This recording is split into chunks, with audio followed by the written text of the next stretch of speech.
Saya jujur mas, cerita ini pusing lagi saya. Nggak apa-apa. Karena ini kejadian yang benar-benar buat saya bukan trauma, tapi penyesalan sih mas. Setelah itu kita beranjak ke sebelah kanan mas.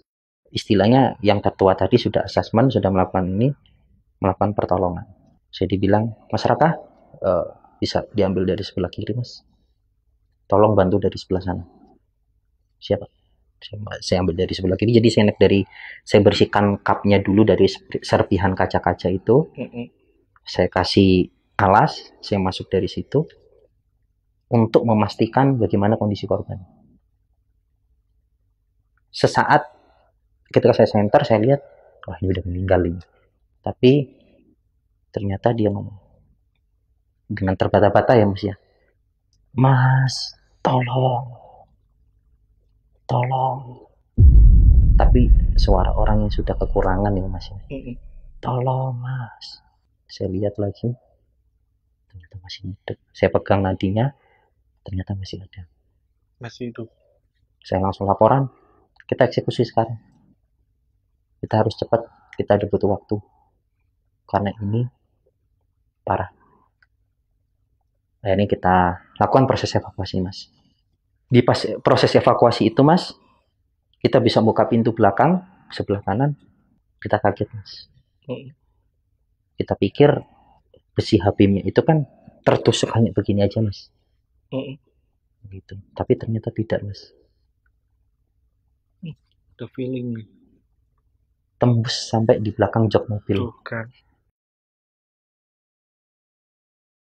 Kita langsung bingung mas. Ini proses evakuasi yang akan memakan waktu sangat lama. Karena besi kalau kita terus potong akan kerasa panas mas. Jadi kita harus perlahan. Kita putuskan, kita potong semua part bodinya, kita buka. Di mobil itu kan, di kap itu kan ada kayak besinya begini kan mas. Nah itu kita potong juga, pintu kita lepas, udah bisa. Dari situ kita mulai proses evakuasi mas. Kita proses evakuasi, mungkin selang dari itu sekitar 20 menit ambulan datang mas. Ambulan datang, biasanya ambulan itu kalau datang kan cuma supir ya mas ya. Ini kebetulan ada dokter mas. Dimana-mana kalau ambulan ditelepon di Indonesia itu pasti yang datang supir. Jarang sekali ada dokter. Ya? Betul. Dilihat, Pak, ini percuma Pak. Ini orang udah meninggal. Belum dok, dokter lihat sendiri. Dia masih bisa bicara. Sedang diajak bicara dengan anak buah saya. Dokter ngelihat, ini nggak masuk akal ini Pak. Manusia kalau udah kayak gini tuh pasti udah nggak mungkin nggak. Apalagi udah setengah jam lebih Pak. Pendarahan hebat ini. Bapak lihat aja besinya. Besinya udah full darah semua itu. Dia bilang ke dokter, dok tolonglah bantu semampunya. Ya udah Pak, Bapak ada KTP orangnya nggak? Biasanya kan tercantum golongan darah tuh Pak. Oh tadi sama Pak polisi udah dicek tuh. Oh golongan darahnya B. Nah kebetulan saya bawa B nih Pak. Moga-moga cocok ya Pak ya. Gitu. Ternyata dari itu cocok mas. Dilakukan transfusi darah. Saat itu juga ya? Saat itu juga. Ini saya bilang mas, yang saya bilang ke Mas Jamal tadi dari awal, ini penyesalan saya sih mas. Karena berbohong. Saya berusaha ngajak untuk biar dia tetap sadar. Saya ajak bicara yang tentang indah-indahnya dia. Tapi ada satu momen dia tanya, seperti saya bilang kan, tanya terus, bagaimana istri dan anak saya mas? Aman Pak, nanti Bapak bisa lihat di rumah sakit. Yang penting sekarang Bapak tenang, Bapak jangan kepikiran. Udah itu aja sih Pak.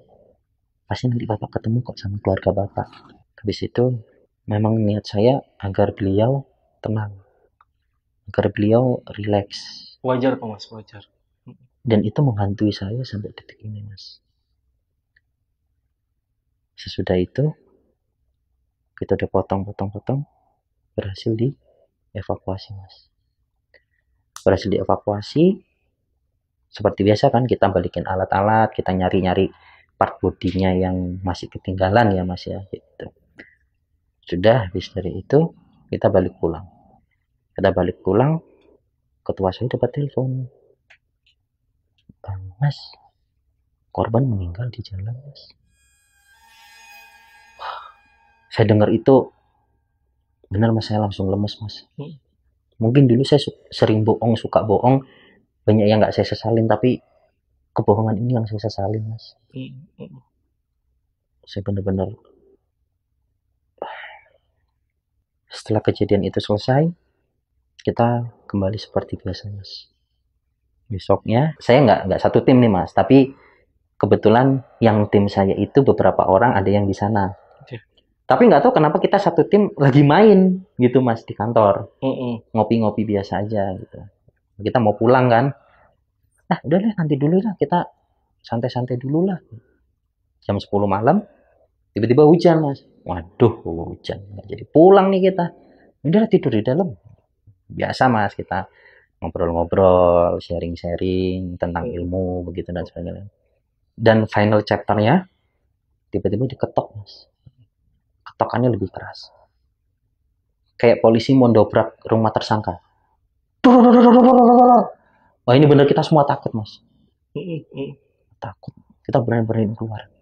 Kita beraniin keluar, sekeluarga datang, Mas. Hah? Dengan wujud terakhir mereka. Ini sekeluarga yang Betul.